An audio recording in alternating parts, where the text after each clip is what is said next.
Hari Om. Now let us come to the actual action plan as mentioned by Patanjali. The details of the Ashtanga Yoga.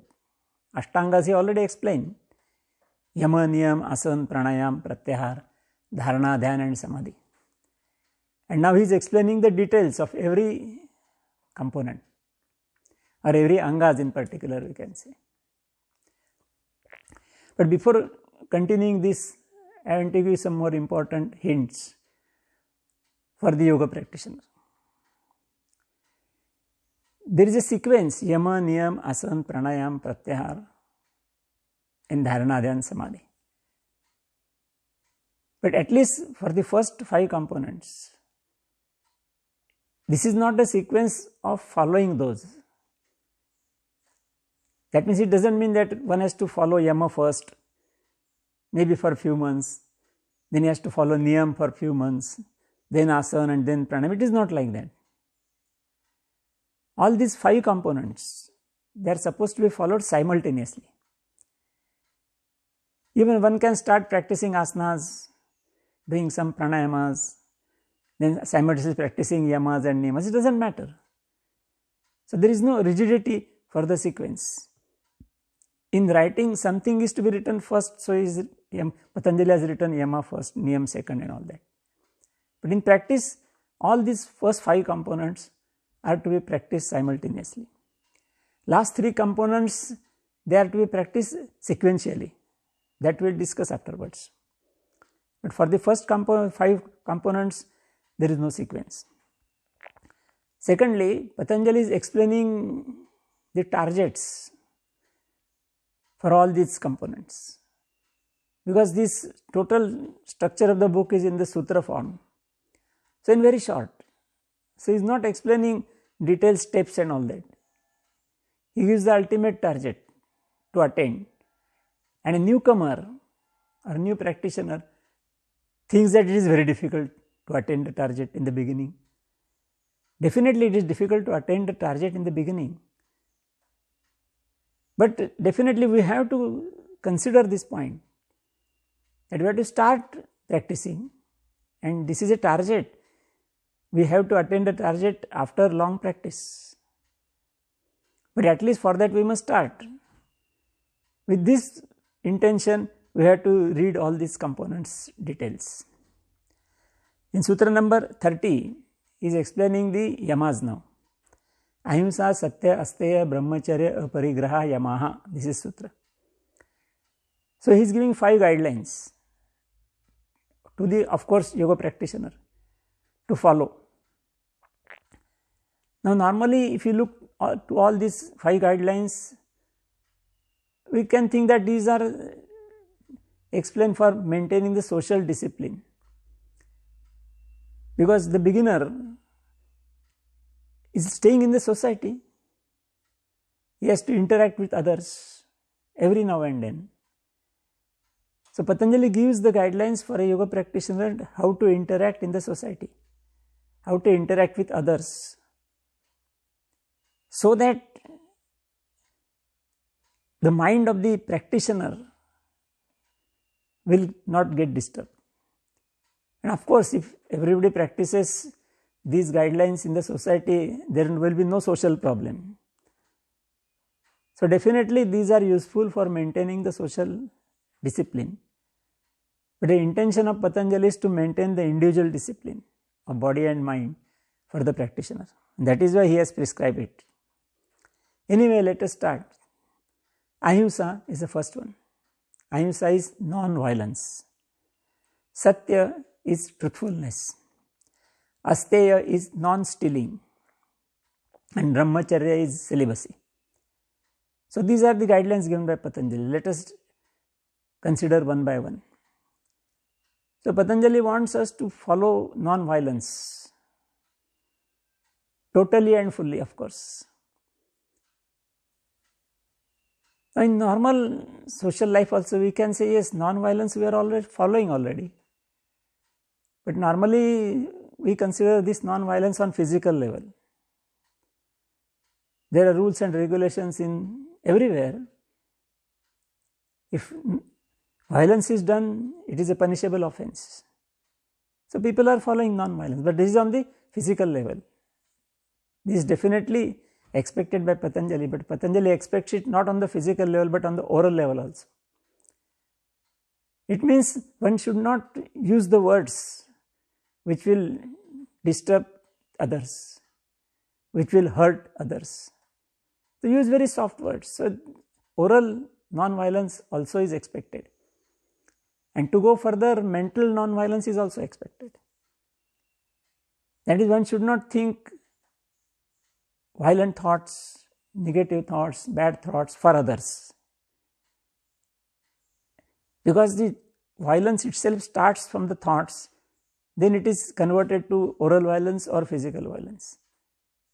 If the mental violence is controlled, definitely there will be no oral violence, no physical violence. So likewise, non-violence will be practiced on all three levels. And of course, new practitioner should start following. You may not be able to follow 100% immediately. You start following, and ultimate aim is to reach to follow 100% non-violence in the life. Second one is Satya. Satya is a truthfulness. So telling truth is a nature of human being. But many times we also violate this. Telling some false things may be beneficial for us. But Patanjali don't agree with that. He says, no, every time you have to follow truthfulness. Whether it is beneficial or not, that is different. In the beginning, it looks something odd. But in long term, we can definitely understand that telling false is increasing our tension. Mental stress is there. If you want to tell the truth, no mental stress. If you want to tell something false, mental stress is there. So Patanjali wants to avoid that. So he says that try to follow. Actually, he says rigidly follow. But I can say you try to follow as much as possible. And slowly you will also develop the tendency of truthfulness and definitely appreciate the guidelines of Patanjali. Next is explaining asteya. Steya means stealing, asteya means non-stealing. Now this is also a common understanding. Stealing the things is not good. Everywhere it is respected. But there is difference in the meaning of stealing. As per normal word, we can say stealing means to take some article without the permission of the owner. If you take the permission, it is not stealing. If you just snatch it without the permission, then it becomes stealing. Definitely that is to be avoided as per Patanjali's guideline. But we have to go a little bit more deep in the meaning of stealing, as expected by Patanjali. Some article which is just lying unowned by anybody, and if you take it, because there is no owner, so no question of getting permission of owner. And if you take that, that also will be stealing as per the definition of Patanjali. That means we should not take anything which we don't belong. Whatever the thing is there, whether it may be very precious article also. This is asteya, and this is to be followed. Definitely, if you violate this also, then that will increase our mental tension. So to avoid that, Patanjali is giving straight away this guideline. You don't take anything which you don't belong. Then you know this is not yours, then don't take it. That is asteya. You have to follow that. This may help temporarily if you want to violate. But in long term, following this asteya is definitely very helpful and keeping our mind calm and quiet. The last one is the brahmacharya. Brahmacharya is celibacy. 100% celibacy, definitely not possible. because it will end the human race. But on the higher level of practice, 100% syllabus is required. But as we already discussed for other yamas also, on primary level, we have to consider this word as sexual control. Sex is essential, but it has got certain rules and regulations and traditions in different culture. It may be different traditions may be there. But wherever the practitioner is living, the social restrictions are there, some guidelines are there. So one has to follow that guidelines. Don't avoid that. And violating this also is a punishable offense. So that is okay for starting. And on the higher level, 100% syllabus is expected by Patanjali, of course. And that is needed to go ahead on higher level, particularly the meditation and samadhi stage and all that. And the last one he has explained as aparigraha. Parigraha is possessiveness. Aparigraha is non-possessiveness. When we take birth, we have no property at all. We don't possess anything. Not even the clothes and name also. But afterwards we go on collecting so many things, and now we have got lot of property, money, building, so many things are there in possession. So this has become a natural tendency of human being to possess something.